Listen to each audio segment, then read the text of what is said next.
একই ঘরে কোরআন শরীফ আর টেলিভিশন থাকতে পারবো না। দেখছেন কি জাত প্রশ্ন এক ঘর কোরআন শরীফ আর টেলিভিশন। আমি কইলাম আচ্ছা আপনি কোন চান, আমার ফতোয়া লাগতো না, আপনি কইন এটা হয় নি। কই না হুজুর আমার মনে তো কইটা হয় না। আমি কইতে তো আপনার মনই ফতোয়া ভালো দিছে, এটাই ফতোয়া, কেমনে সম্ভব?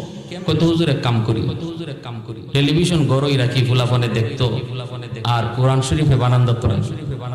নাউজুবিল্লাহ জুরে কোন أعظم الخلق وأشرف الخلق وأحسن الخلق وأجمل الخلق وأنور الخلق وأكمل الخلق من الحسن والصدارة والولاية والحكاية والهداية